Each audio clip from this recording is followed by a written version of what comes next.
the Nationals. So here we are, 500 horsepower ready to push me down that quarter of a mile in less than 10 seconds. You don't drive, you aim. You aim and try to keep it straight. It's like threading a needle at a quarter of a mile, but it's really living. So let's see how it all began. I guess everybody has his Shangri-La. For us, it's drag racing. I say us because it takes a team to build and race a top contender. The happy hours of a man's life are spent creating something. Some people paint, others write. Some design a rocket to the moon. But for us, it's trying to build a machine that'll cover a quarter of a mile quicker than anything else on four wheels.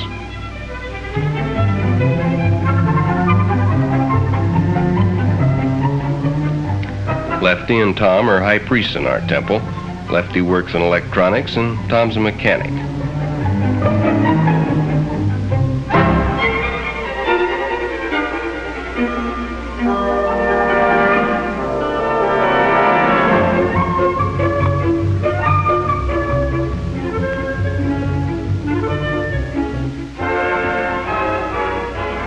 And there's the High Lama, Jim Nelson. He's the engineer.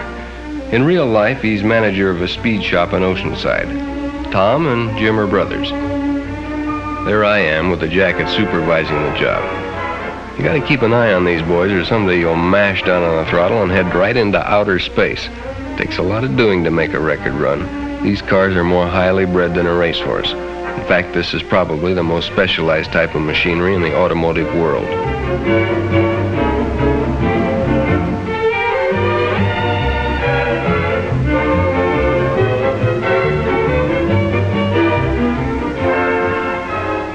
When we head out for a big race like the Nationals, we take along enough spare parts to rebuild the engine as many times as we have to.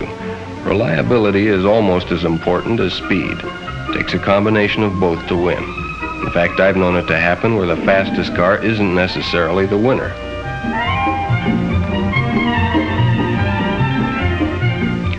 There's at least one chowhound in every group. Nick was ours.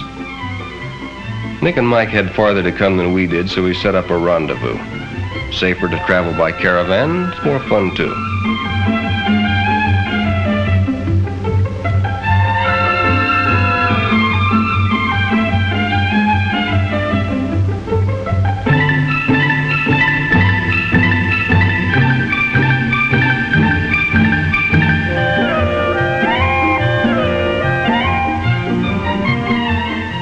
We hadn't been able to get together because of the hectic weeks of work that always precede a big meet. So there was lots to talk about. New ideas, things that worked and things that didn't work.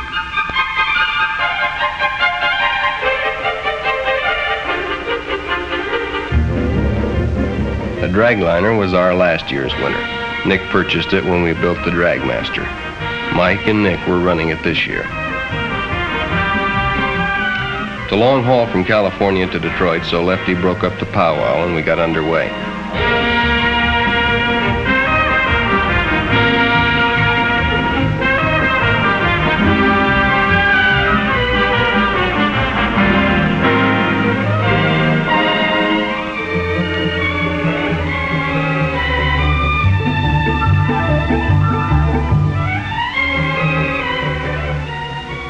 You hear a lot about the beauty of the Southwest, but unless you drive east, you never really get a good look at it.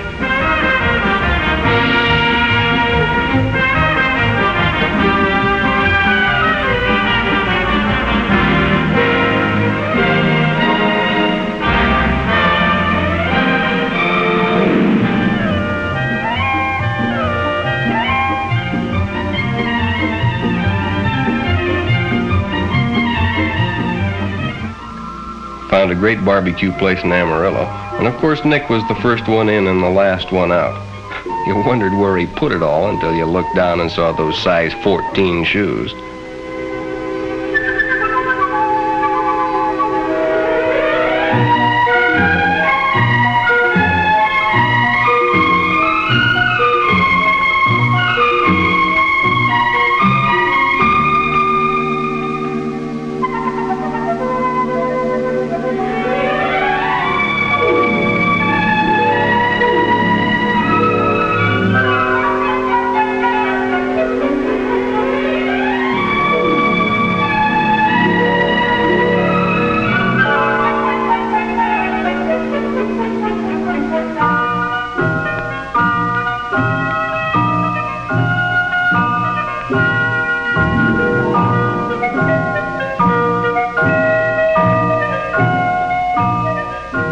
Always good to see old friends again, and we joined the Parkers in Oklahoma to catch a meet before pushing on. Give us a chance to work out the bugs and get the cars in top tune before arriving at the Nationals.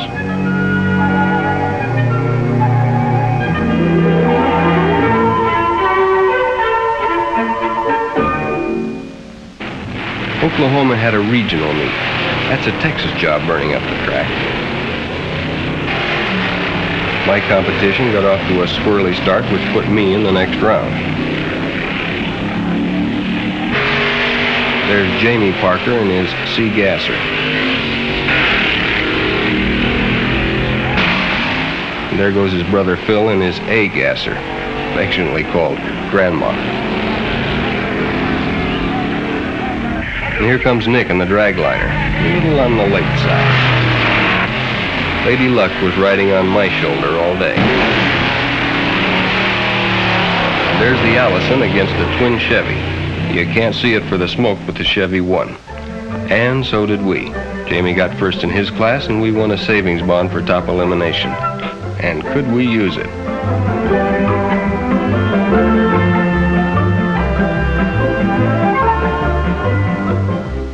All work and no play could make drag racing a very dull sport. So after a hot day at the track, it's always pool time.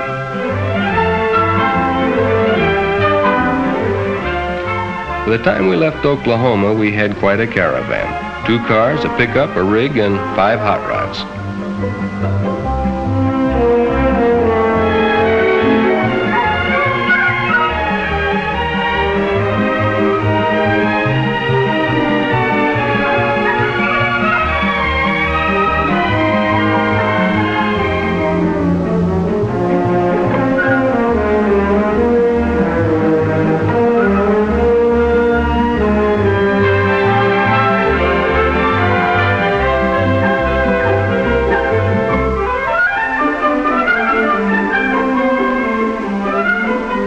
When we got to St. Louis and crossed the Mississippi, the weather began to look a little on the threatening side.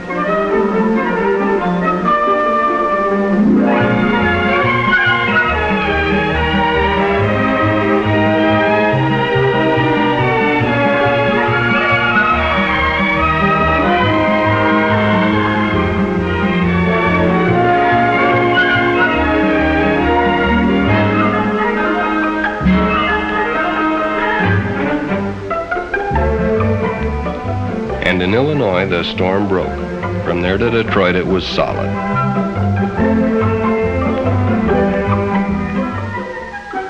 Following day, the sun came out and everybody took a deep breath.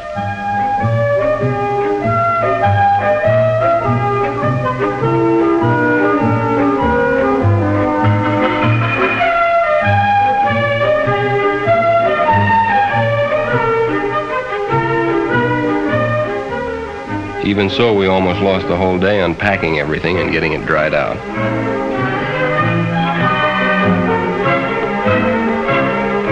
Then we had the car to clean up and get ready for technical inspection the next morning.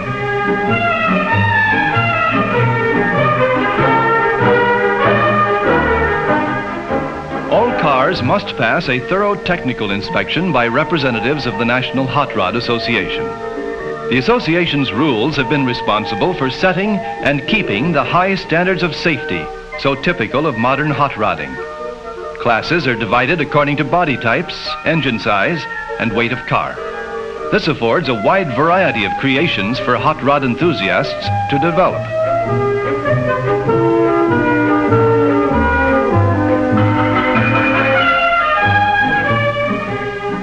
The check chart system is used, and each contestant's car must pass all requirements before he is allowed on the drag strip. This often creates some lively discussions. Weighing in is always a critical moment. Rules call for 30% front, 70% rear weight ratio. A few pounds light on the front end can disqualify a car, and a few pounds too few can throw it into a higher class.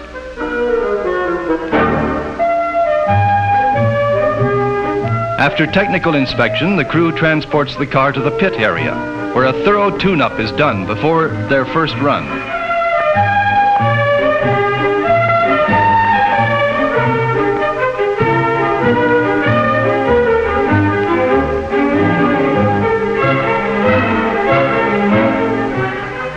Barbara Livingston, a charming secretary of NHRA, is on hand to greet old friends and give newcomers a helping hand. Once satisfied, the crew wheels the car through the staging area, and an amateur photographer gets her chance before the car gets to the starting line.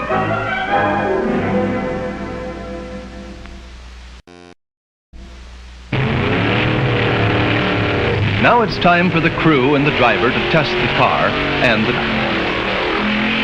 the first days of the meet are strenuous and exhausting. The track is in continuous use by contestants, making test runs in time trials. All classes participate, and crews make run after run, trying to get their cars in perfect tune.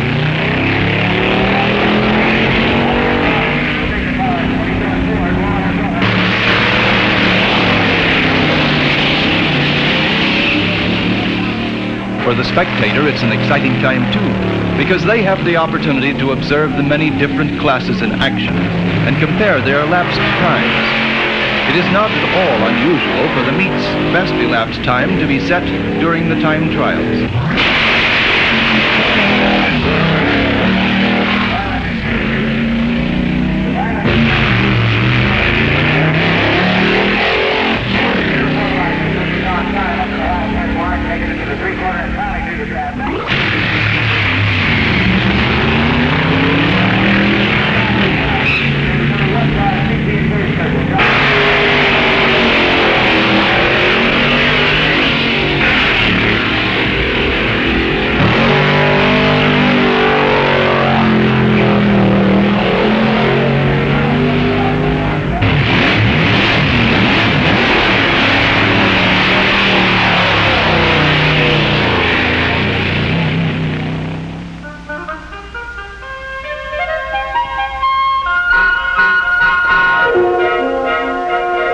Parking lots and stands were filled to capacity as enthusiasts turned out in droves.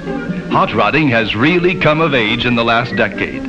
Since 1950, the sport has grown from only 2 active strips to the present colossal number of more than 250. This group from Washington represents the best in cooperation. Father drives, and the whole family acts as crew.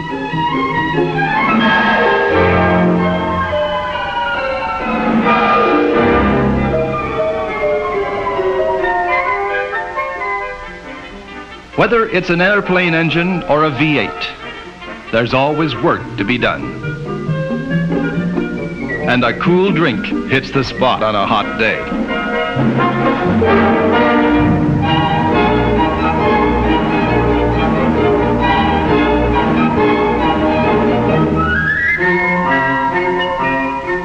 For us, the big day was here. We were ready for the flat-out run to see if we really had it or not.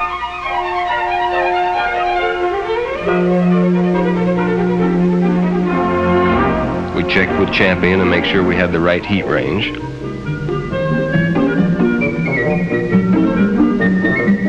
The Parkers were all at it too, making their last-minute adjustments.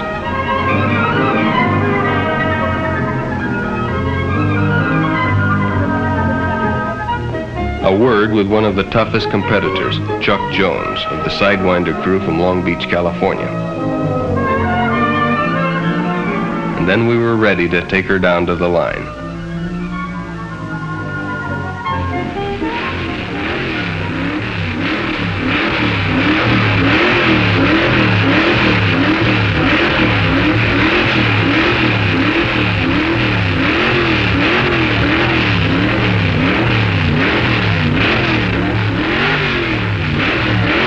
From Oceanside, California, it's the Martin Nelson machine, the Masters Trackmaster. They'll be running down for a record run.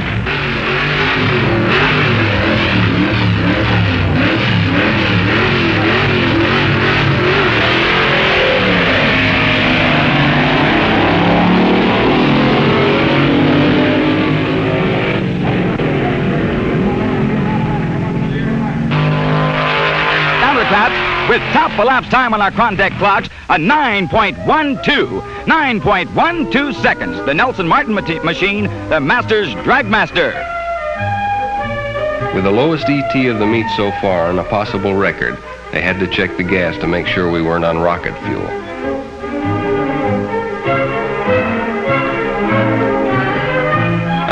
mighty good on the trip back to the pits.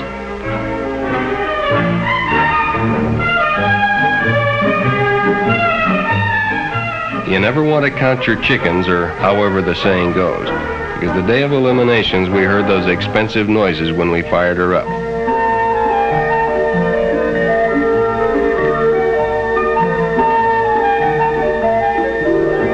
Nick was a big help. He ate as usual.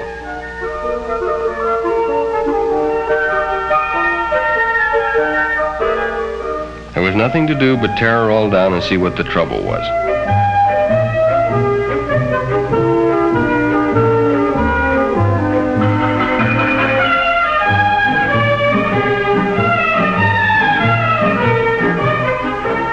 It turned out to be a twisted cam lifter, so we dropped the pan, pulled out the cam, and got at it from the lower end.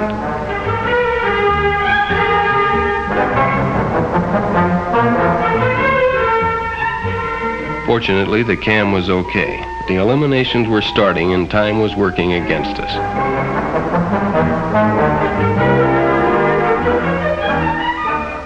The 1959 National Championship drag races, the scene, the Detroit Dragway, Detroit, Michigan. We have competition coming from as far south as the Panama Canal Zone and as far north as the Canadian area, from the east coast to the west coast. 2 cars in the C gas class. Jamie Parker on the tower side.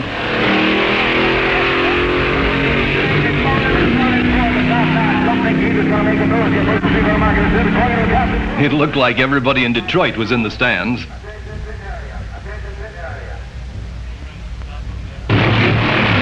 Bill Parker in his A-gas coupe against Bill Waddell.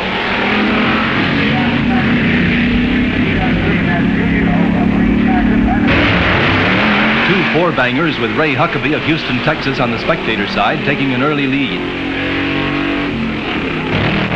A Thunderbird and a Corvette in the sports car class.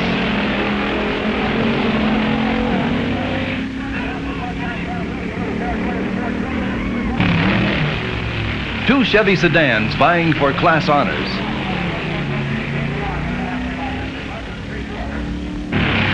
The original Hot Rods, 2 street roadsters.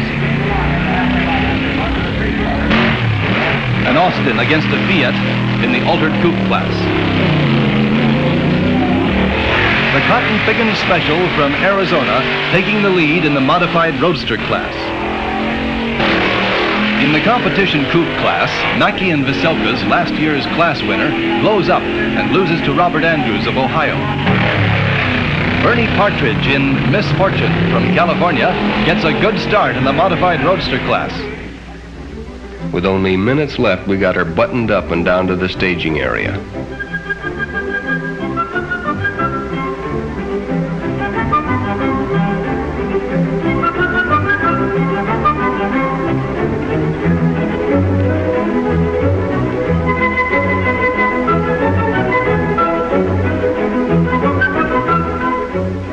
Jack Moss's twin Chevy taking a good lead over Arfon's Green Monster.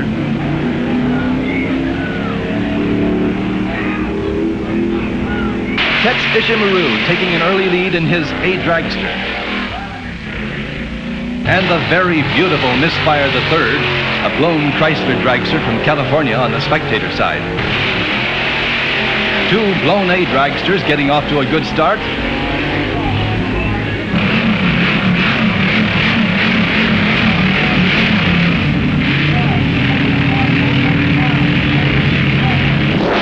Two Texans, Jack Moss in his twin Chevy being taken by Rod Singer on the tower side.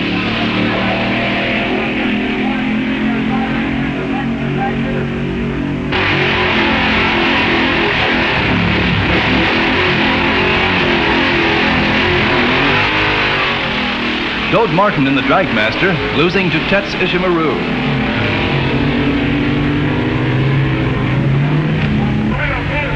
Dragmaster with a lower ET, but Tex getting off the line better. Well, that's drag racing.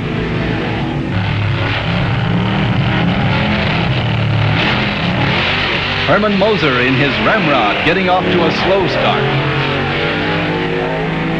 2 beautiful Alters, the red coupe from Texas dusting off the bronze entry from Ohio. Charles Johnson from Michigan, trailing John Klein from Massachusetts in the modified roadster class. The very fast Hollish Brothers competition coupe, with Jiggs Shamblin from Ohio taking a terrific lead. Rod Singer from Texas eliminates Bill Tibbles of Ohio and takes another step up the ladder. The crowd waits anxiously for the runoff of the Little Eliminator to get underway. And there goes George Montgomery of Dayton, Ohio.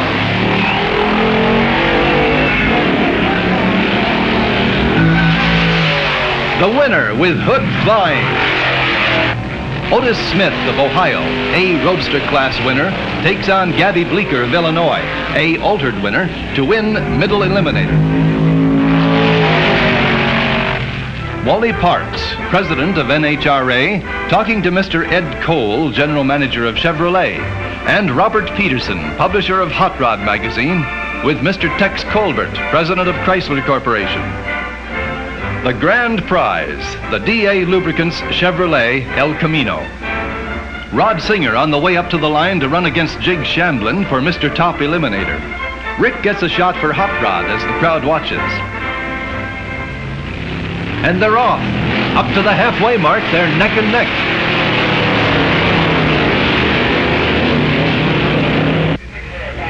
And coming into the traps is Rod Singer way out in front. Bad luck for Jiggs Shamblin, who dropped the clutch in the Hollish Brothers' beautiful competition coupe.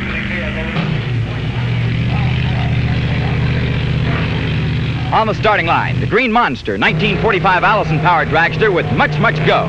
And there's the flag. It's Bill Smith getting on the big green sign. He approaches the quarter mark in the strip, going wild up to the halfway. He's on it and into the three-quarter. He's really coming on and into the traps with a top time, a top contact time of 170.45 miles per hour. 170.45 miles per hour with the top time of the meet. And then the awards. The trophy for traveling the greatest distance to the Nationals, accepted by Mike Bamber. The award for the best appearing car and crew goes to Darrell Zimmerman of Colorado.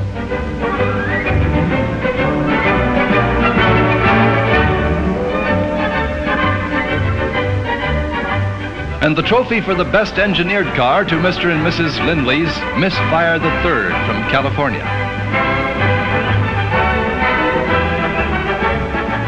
Wally Parks presents the Eliminators Trophy in the sports car class to Jack Horsley, Jr. of Miami, Florida, who won in his Lincoln-powered Devon. George Montgomery of Dayton, Ohio, receiving his trophy for winning as the Little Eliminator. To the beautiful Otis Automotive Special of Akron, Ohio, goes the trophy for Middle Eliminator.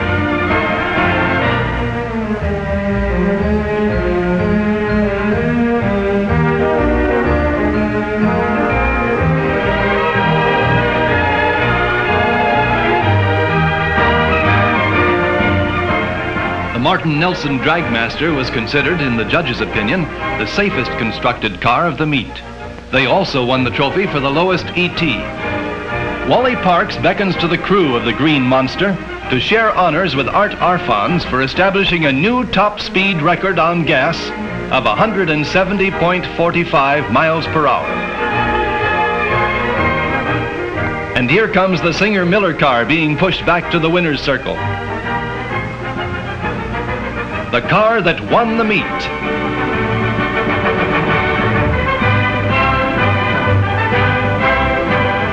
And Mr. Top Eliminator himself, Rod Singer of Houston, Texas. And to the winner, the beautiful Champion Spark Plug Trophy, the DA Lubricant El Camino, and the Kiss.